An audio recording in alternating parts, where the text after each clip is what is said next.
Короче, ассаламу алейкум рахматуллахи баракату, дуслар, я на работе, вот в таком прекрасном месте. Давно я вам этот не загружал. Хочу загрузить, я записывал видосы, потом как-нибудь загружу. Честно, короче, галимый интернет, то ловит, то не ловит, но сейчас я попытаюсь это загрузить. Тяжело грузит, очень много информации, надо загрузить все для вас, для всех подписчиков и так далее. Прекрасная погода, утром или что там, вечером, я не понимаю, дождь был или что, холодно было, пипец, короче, здесь. Наверху мы 300 метров от Атлантического океана, короче, чуть ли там не в Америку доехали, так сказать. Мы здесь, короче. Будем рады всем работникам, которые хотят в дальнейшем, как говорится, с нами сотрудничать. Так что пишите. Сейчас в данный момент нам требуются сварщики, плиточники, гипсокартонщики, евроремонтщики. Короче говоря, вот такая тема.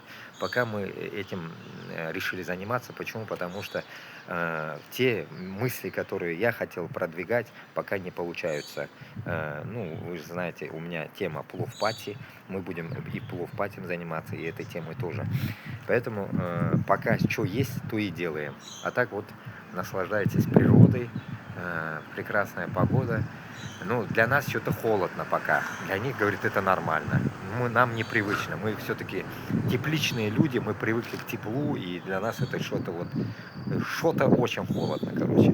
Давайте, Башкортстан менен Татарстан барып азат булачак. Без шуны артыннан барыбер тырышып йөрибез, барыбер без үзебез өчен булырга тиешбез.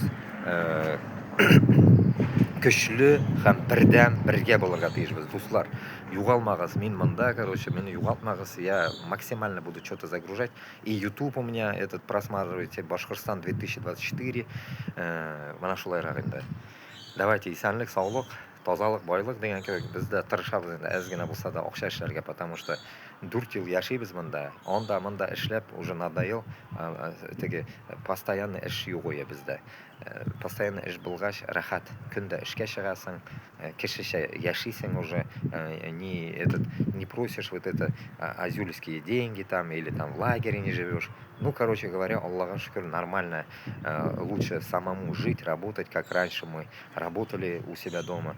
Сейчас тоже как бы к этому смыслу жизни пытаемся вернуться обратно, потому что очень тяжело после беженских вот этих тупых лагерей вернуться в обычную жизнь.